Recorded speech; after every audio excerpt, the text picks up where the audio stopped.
Қазақ халқы ежелдің ежелінен тары егіп, оны тағам түрі ретінде қолданып келген. Ғалымдардың зерттеуі бойынша тарының емдік қасиеті қазіргі медицинада дәлелденген. Ол күш-қуат берумен қатар бауырды, бөтекенің жұмысын жақсартып терлетуге әсер етеді. Қыздырып басқан тары ісікті басып, тіс ауырғанды тоқтатады. Ерте заманнан тарының емдік қасиетін білген қазақ емшілері оны бауырға таптырмас ем деп білген.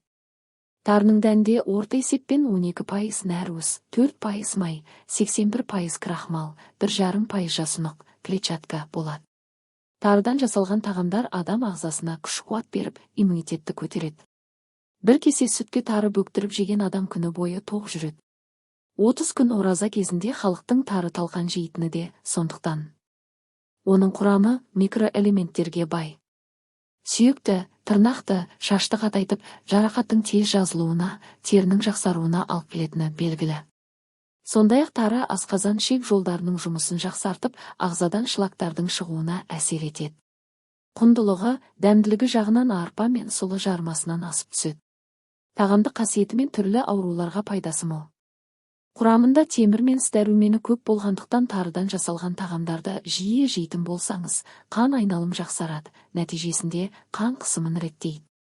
Сонымен қатар тары ағзаға қажетті фосфор, магний, марганец секілді элементтердің орнын толықтырады. Тарыға май, қант және мейіз, кепкен өрік қосатын болса, пайдасы да күшейе түседі. Жас ана сүтті шайға тары салып ішсе, сүті молайып қоюланады, баланың да тамағы тоқ болады. Тары талқаны сіңімді әрі дәмді ас. Талқан тек құнарлы тағам ғана емес, емдік қасиеті мол ас. Ғалымдардың айтуынша күніне 200 грамм талқан жеген кісі қан аздығы ауруынан құлан тазайғады екен. Ертеде ата-бабамыз талқанды сусамыр дертін емдеуге пайдаланған. Жалпы ежелден ақ ұлттық тағамдар қатарында талқанның орны ерекше болған. Талқан аса дәмді әрі құнарлы тамақ. Оны майға, кілегейге, қаймаққа араластырып жеуге де, шайға салуға да болады. Талқан салған шай қою болады әрі тез суиды. Оны жентке қосады. Талқаннан әзірленетін тамақты сарталқан немесе майталқан деп атайды. Сарталқан дайындағанда талқанды қойдың құйрық майына немесе жылқының майына араластырып, баяу жанған отқа қойып қуырады. Талқанды құмшекер салып дастарханға құрғақ күйінде қоюға да болады. Қуырылып қызыл күрең тартқан ыстық талқанға сары май және құмшекер қосады, сонда ол өте дәмді болады. Оны балалар да сүйсініп жейді. Талқанды майға, кілегейге, сүтке араластырып жеуге болады.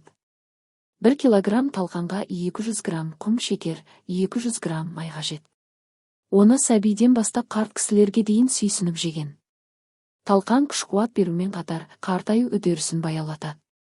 Тары көженің де тағамдық қасиеті мен түрлі ауруларға пайдасы да өте жоғары. Ұзақ аурудан әлсіреген кісіні ашыған көжемен көтерген дәстүрлер де көп болған. Тары көже әрі сусын, әрі тамақ болады.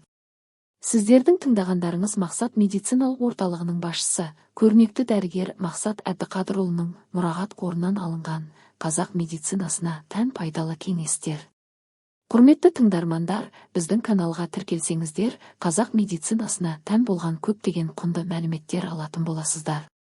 Ел аман, жұрт тыныш болсын, аяулы ағайын.